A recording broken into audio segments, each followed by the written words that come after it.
Passive voice, biasanya dalam bahasa Inggris itu artinya kalimat pasif. Apa sih kalimat pasif itu?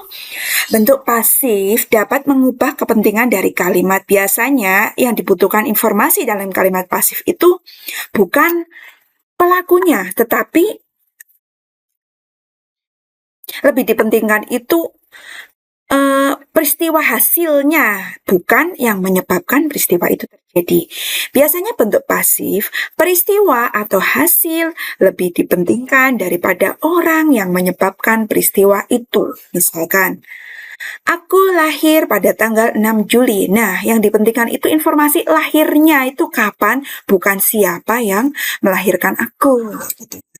Atau rumahnya terletak di Jalan Kaliurang. Jadi, yang informasi yang dibutuhkan itu letak rumahnya di mana ya, bukan siapa yang membangun rumah itu atau yang meletakkan rumah itu di situ. Sebagai contoh ada kata born. Born itu merupakan verb tree dari bear. Bear itu lahir ya.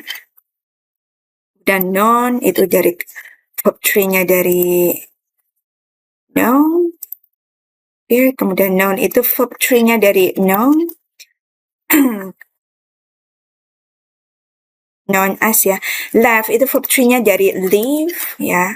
Nah, ini merupakan participle atau verb tree ya. Biasanya digunakan dengan be dalam kalimat pasif. Jadi struktur kalimat pasif itu secara umum itu to be plus participle atau verb tree. Jadi mau nggak mau kalian harus tahu bentuk verb 3 atau kata kerja bentuk ketiga participle ya. Dan ingat kata kerja itu sendiri ada yang regular, yang teratur biasanya di akhiran ed, died gitu ya, dan ada yang irregular verb atau yang tidak teratur. Bagi kalian yang ingin melihat beberapa daftar kata kerja, bisa lihat video-video berikutnya ya, karena Miss Retna sudah menjabarkan secara rinci macam-macamnya dan bagaimana cara pembentukannya. Nah, ini penting ya. Kenapa sih? Mengapa? Karena orang yang lahir, orang yang terkenal gitu kan, orang yang lahir, orang yang terkenal, atau sesuatu yang tertinggal merupakan bagian terpenting dari kalimat itu. Ya, yang dibutuhkan informasinya itu lahirnya kapan, bukan orang yang melahirkan atau yang membuat terkenal itu ya. Itulah gunanya. Kenapa perlu sih? Kenapa? Nah, itu gunanya kenapa sih perlu kita membentuk mengucapkan dalam bentuk pasif kayak gitu ya. Berikut uraian masalah dalam bentuk kalimat pasif yang perlu diperhatikan ya. Karena dalam rangka menyusun kalimat bahasa Inggris dengan baik dan benar sesuai dengan grammar. Terutama kalau kalian ingin tes TOEFL ya, maka kalian harus memperhatikan grammar atau tata bahasanya ya. Bentuk pasif dengan word order ya, jadi tidak membutuhkan agent. Agent itu pelakunya tidak penting gitu ya. Perlu diingat kembali, dalam kalimat pasif pelaku tidak diketahui dan tidak begitu penting ya, walaupun nanti beberapa ada yang penting juga ya, perlu dicantumkan. Subjek dalam kalimat bukan sebagai pelaku ya, ini kan pelaku itu yang menyebabkan ini siapa gitu.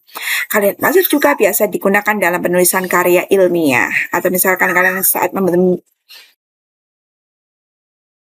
kalimat pasif juga biasa digunakan dalam penulisan karya ilmiah. Misalkan saat kalian akan menulis abstrak dalam suatu jurnal gitu, itu biasanya memakai bentuk pasif ya, karena yang dibutuhkan hasilnya bukan pelakunya. Nah, pola kalimatnya seperti apa? Subjek, kemudian be. Nah, be di sini menyesuaikan. Dia singular atau plural ya. Kalau singular pakainya is. Kalau subjeknya tunggal itu seperti he, she, is, he, she, it, kemudian yang orang tunggal pakainya is. Kemudian kalau jamak itu ada they, we, you gitu ya. Itu pakainya jamak itu pakainya are. Nah, kalau ini nama tempat my home, kemudian universitas itu kan tunggal ya, jadi pakainya tutunya is. My home is located at the top of that hill. Rumahku terletak di puncak bukit itu. UGM, Universitas Gadjah Mada, is located at Kaliurang Street. Universitas Gadjah Mada terletak di Jalan Kaliurang. Nah, ini kan kalimat pasif ya, tetapi yang tidak membutuhkan pelakunya siapa yang meletakkan rumahnya di sana atau yang membangun UGM di Jalan Kaliurang ya itu. Nah, ini ya contoh beberapa penggunaan kalimat pasif dalam kalimat.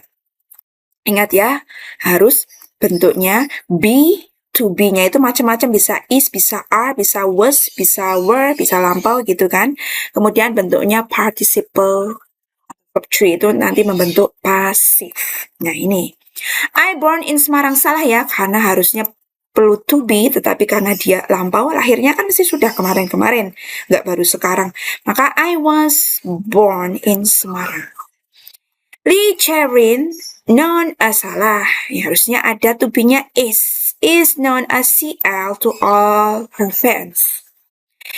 If Anna invited, she would come. Nah, if Anna was invited, jika Anna diundang, kenapa pakainya was? Karena ini ada kata would. Would itu bentuk lampaunya dari will, maka ini pasti past tense ya. If Anna was invited, she would come.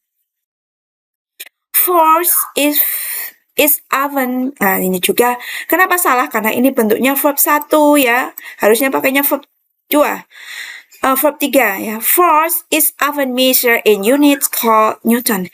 Gaya sering diukur dalam satuan yang dinamakan Newton. Nah, ini bentuk present simple tense ya. Kalau yang ini tadi bentuknya past simple tense, yang ini present simple tense. Ini juga past tense ya.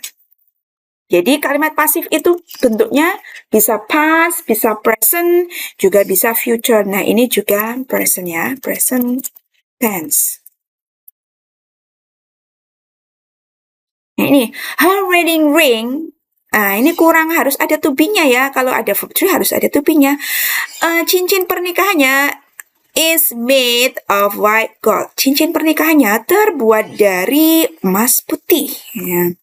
Many equipment broke to make the tent yesterday. Harusnya kan kalimat pasif ya. Nah, ini salah, ini harusnya bagaimana ya? Coba ya tulis di kolom komentar ya, aku tunggu.